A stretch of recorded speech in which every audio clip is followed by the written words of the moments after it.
Now we have, like I said, we won't miss any, but let's go change. So we have here Oregon State down 6. So Portland, after a slow first quarter, was 3-0. Now it is 11-5. So in the last 3 minutes, it's been 8-5. Portland trying to go for 30 wins in the season. Oregon State would be 19-15. Portland might be a bid stealer if they lose in this final. But, in Portland, if they don't make it, they'll almost be an automatic WBIT team if they're not a team that steals an NCAA tournament bid if they lose. No. I mean, they have a good shot to be a good seed. They got 11 seed, 12 seed maybe. Or a team that like upsets. So a team that upsets. If you're Iona, you definitely it would not have helped if they were to get that 5-second violation. It's just time and sport right now. You're up 2 points. You don't need a quick basket. You want to use the clock to your advantage and put St. Peter's in a situation where they have no choice but to foul you. 2-point Gales lead.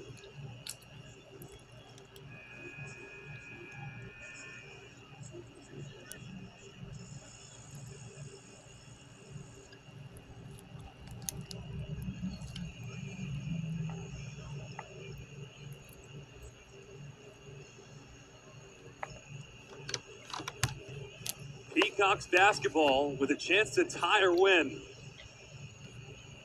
After all the timeout confusion. Yeah. The 5-second call. Here's Grant to throw in. Alana with 7. Rippey with 3. Rippey tries for the tie. Can't roll it in, but heads to the free throw line with 0.7 to go. Great job by Rippey. She hesitated a little bit on that first look right here. Watch when she pump fakes a little bit, was thinking about the shot, but then decides to attack Zoe Ward at her hip, and just a good job by staying strong. And again, after that whole 5-second confusion, the timeout put St. Peter's in a situation now where they had a chance to score. And what better way to tie the game right now with these 2 free shots? Rippey's a 53% foul shooter. 1 of 4 at the line today. Needs 2 to tie the game. Missed the first and now can only make it a 1-point game. Boxing out will be key for the Gales right now. You can't allow them to get an offensive rebound. So this is definitely a misintentionally scenario for Rippey. Rippey missed it. Jenna the rebound. No foul. Missed it. And the Iona Gales survive. Iona and Quinnipiac in the quarterfinals tomorrow. Credit to Iona for staying patient and the Iona Gales defeat the St. Peter's Peacocks 42-40 here in that one. Now we have Nichols and Penn and Steve Boston here. And we have UTEP and Kennesaw. And then we'll be also bringing in, when there's 2 games in a time, we won't be bringing in. Only showing, you know what I mean? And there will be a break for about a half-hour one.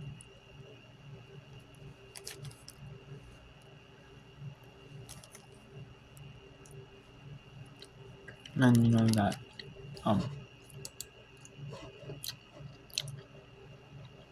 Northern Montana, Northern Arizona, you know, so, and we'll show you Nicholas, Steven, and Boston over here. Right, see, so it's been off in about 20 minutes here. Then we'll have a break for maybe a half hour. There's only Oregon State, Portland, Montana, and Northern Arizona. And then that will be at the half in Montana, or Oregon State, Portland. So, Montana, Arizona will be playing, so. I mean, we won't really show you any of that. But, yeah. So that'll be that. And then yeah, so it is what it is, but yeah.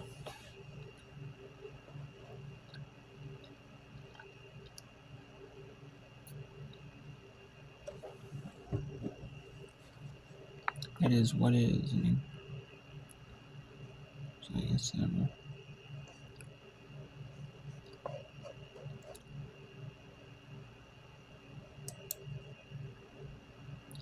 And then we got Southeastern. We got Anchor Award advancing to Lake Charles and Legacy Eastern to play Southeastern Indiana in the semis. 11:03 a.m. Eastern. Preview plays 6:00 at 11 Eastern. Manhattan plays Fairfield in a night matchup. Winner plays Fairfield and Manhattan won that. It's at Eastern. Some Houston advances to play Liberty at 12:30 p.m. Eastern. In Huntsville now. Now it's in Huntsville now. It's not Frisco, Texas. With the 2 courts, they would do the 2 court setup, but it's not needed anymore. There's your 2 women's quarterfinals and 2 men's quarterfinals. And then the winner of the Nicholas Stephen Faustini plays Lamar. And then the Alna goes to face Quinnipiac at 2:30 Eastern. And then it is not Utah State, it is Utah Tech. They advance to play Grand Canyon. There's a mistype right here. At 3 p.m. Eastern, noon Pacific. And then the winner of Utah Kansas State plays Middle Tennessee at 3 Eastern. And then the winner of the second semifinal plays Montana State in the Big Sky Championship game at 5 Eastern ESPN. 5 Eastern, 3 p.m. Mountain. That's the time slot ESPNU is going to go. As you have some of the men's matches on ESPN. ESPN2. They probably eat, and the ACC, the American. So that's what they are doing here.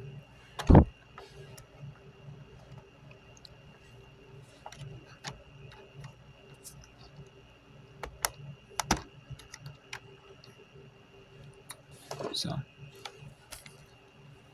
then you got the Big 12 men on. So they're going to show. So that's why they had that time. So then I see right here, find out 7 Eastern ESPN tomorrow.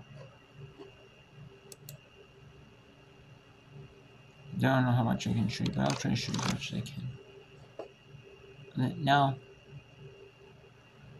we'll go back to Oregon State. Like I said, we're actually both games as much of the West Coast Conference Championship as I can.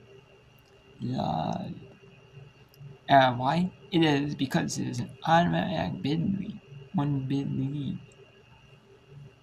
But if Portland loses, we're getting almost 30 wins. They have to be in contention, right? Being that dominant, you have to be right. Sometimes West Coast Conference is a 2-bid lead. Shear onto the floor for the Pilots. Sitting for just a bit. Schimmel with the jab step. And there's the cutting Marat. Catch and shoot. Not there. Here's Shear. She wants to push. The trailer Burnham.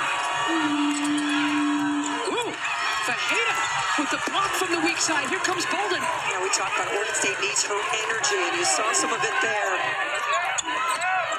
Help defense. Dump inside to Heidi. Perfect is right. Penetration from Bolden, just get it out there and let Heidi just touch it and use the backboard. You bet. Sucked in the double team. Smartly delivers the goods. Fajeda again at the rim. Denial. How active and impactful is Kat Fajeda. Here she is. Guarding that three-point line now after she's made a couple in this tournament. Look how far out they're trying to push Heidi. Bolden 3, splashes it home. Well, we heard the whistle. Let's see if okay. Which gives Oregon State its first lead of the game. And Bolden knocks down the three. A 32% three-point shooter, and Heidi's going to get tagged with that one. Reese will come in, Heidi will leave. Very impactful minutes from Sela Heidi. Well, she's got 2 fouls now, but you're right. What a story she is in. All those years at Cal, all those injuries, 8 surgeries. Finding a home where her mother played standout basketball at Oregon State. Burnham. They are really trying to go at Schimmel, and Schimmel's not fouling, standing her ground, say, try to score over me. The freshman, former walk-on Schimmel has been a heck of a story for Oregon State and playing a tough team. Reese had a notion, ball on the deck. And we have now Nichols. They're going to follow Stephen F. Austin. 77-65 lead with 11.4 seconds to go. And then we also have the Conference USA Championship first round match. This Kelly Dale and Joe Ferry. Kelly Dale did the SoCon quarterfinals and semifinals. As there's only 8 teams in the SoCon women's. In the men's, there's 10 because that's in rarity. And that Division I schools don't have, women's basketball. The VMI, the military institution, two military schools that sit on VMI do not, which is really strange. And that the VMI does not have men's volleyball either, which even a lot of schools don't have men's volleyball, but even just not even have a women's program. It is really strange. You don't have a lot of women's programs. A ton of programs, you just have like a few of each, program. A few, That's really it.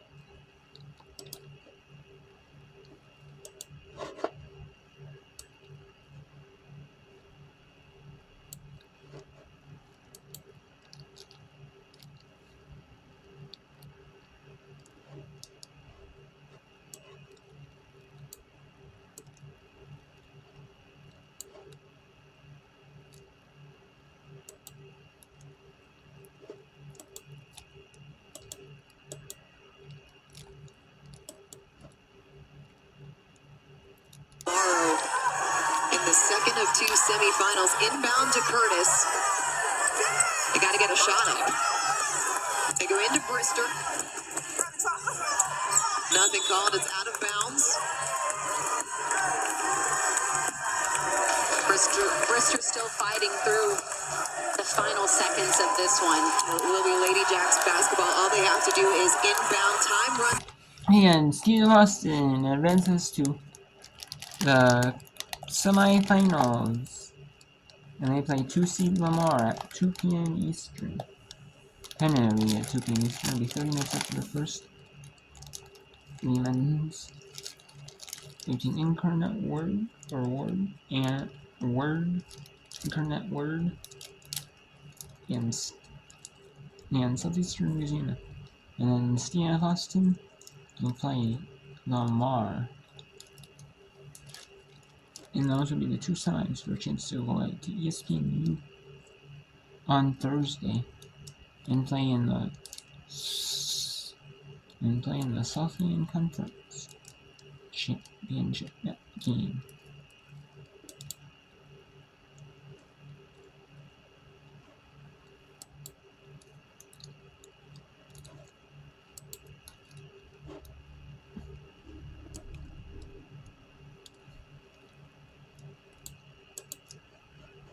We have only 3 games,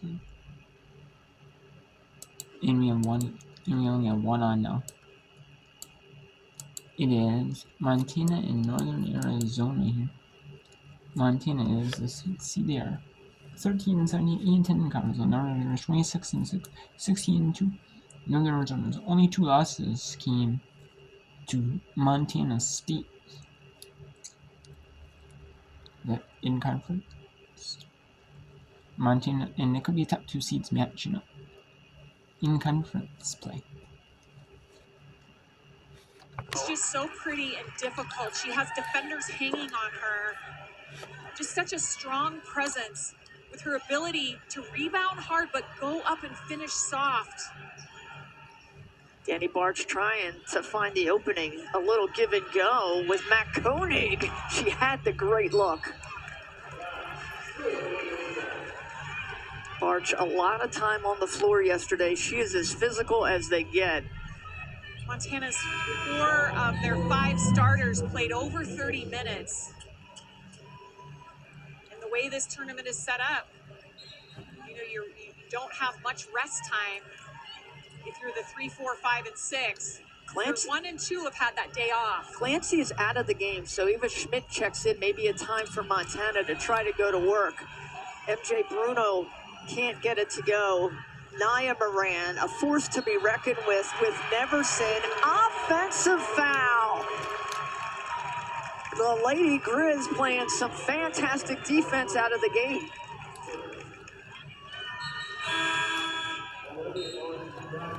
Olivia Moran in for Nia Moran. Let's take a look at this right here. Just fantastic defense by Danny Barch. Just What's going to do?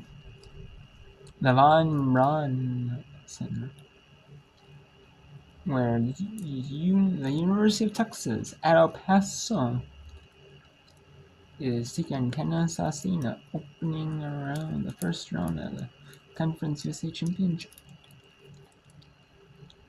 at Propst Arena in Levon Bronson. Prentice Harden, as little as she got to see the basket the first half, 9 points in the second, 10 rebounds. It has been interesting to see, though, for Harden today. She's normally a little bit more emotional out on the court, and she hasn't been that exact player today. I think when you get base guarded and you get taken totally out of your rhythm, it can affect you. And that's why I was happy to see her come out in the second half and actually try to get the ball, insert herself more into the offense. But I think as this game continues to go on, if she can get a few more buckets, I think we'll see some of that passion and emotion that we're used to seeing. Fenway connecting on both free throws. Temp after trailing by 8, back within 5.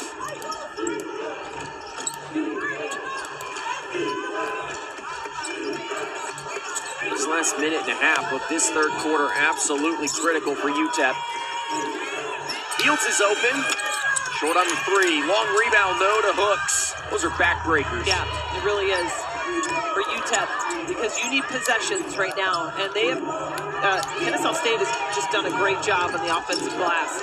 8 offensive rebounds turning into 12 second chance points. Would have been 15 if that had fallen. UTEP trailed by 8 just a few moments ago. They can make this a 2-point game with a 3. Into Zakovic, it's ripped away. Yeah, Played there by Kaylin Fields. That's a soft pass, and you got to know that as a post player. Deliver that pass with power to your player on the low block. Side to side, Kennesaw State works. And a foul there as Harden was trying to get around Delma Zeta.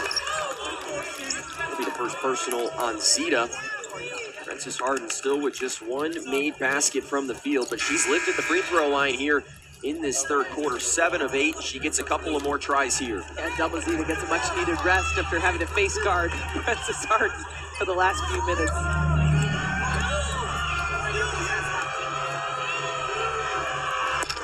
Harden connects on the first. She came into today top 5 in 9 different statistical categories in this conference.